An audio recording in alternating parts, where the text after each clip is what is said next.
أخطر حاجة السوشيال ميديا عملتها فينا إنها خلتنا نقارن حياتنا الحقيقية بلقطات متفلترة من حياة ناس تانية. تصحى من النوم تعبان ولسه عينك ما فتحتش كويس، تمسك الموبايل كأن ده أول واجب عليك قبل حتى ما تقول صباح الخير لنفسك. تفتح تلاقي حد مسافر وحد ناجح وحد جسمه مثالي وحد بيضحك وكأن الدنيا ما بتغلطش معاه أبداً. وساعتها السؤال اللي بيدمر أي حد يبدأ يزن في دماغك: هو أنا متأخر ليه؟ هو أنا مش زيهم ليه؟ هو أنا واقف مكاني ليه؟ تحس فجأة إن يومك العادي مش كفاية، إن شغلك مش كفاية، إن شكلك مش كفاية، إن حياتك كلها أقل من إنها تتحب. بس عمرك سألت نفسك أنت بتقارن إيه بإيه؟ أنت بتقارن واقعك الخام من غير تعديل بأحسن لحظة حد تاني اختار يعرضها. بتقارن شكلك في مراية بيتك بصورة متعدلة بإضاءة وفلاتر وبرامج تعديل. بتقارن دخلك بلقطة عربية ما تعرفش صاحبها مديون قد إيه عشان يجيبها.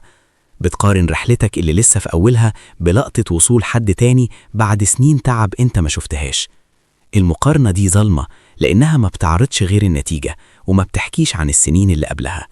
محدش بينزل صورة وهو بيعيط، محدش بيشارك لحظة الفشل أو الرفض أو القلق من بكرة، محدش بيقولك إنه كان قاعد لوحده حاسس إنه تايه قبل ما ينجح.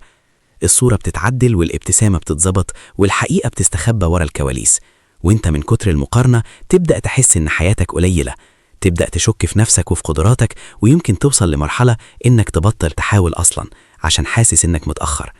وده أخطر شعور ممكن يدمر ثقتك بنفسك، إنك تحس إنك أقل من غيرك، مع إن الحقيقة إن كل واحد فينا ماشي في طريق مختلف بظروف مختلفة وسرعة مختلفة.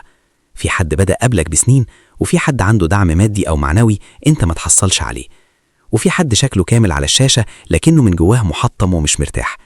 إحنا صدقنا إن في سباق مع إن محدش قال إن نفس سباق. إحنا اللي حطينا نفسنا في مقارنة مستمرة كل يوم وكل ساعة مع ناس ظروفهم غير ظروفنا تماماً.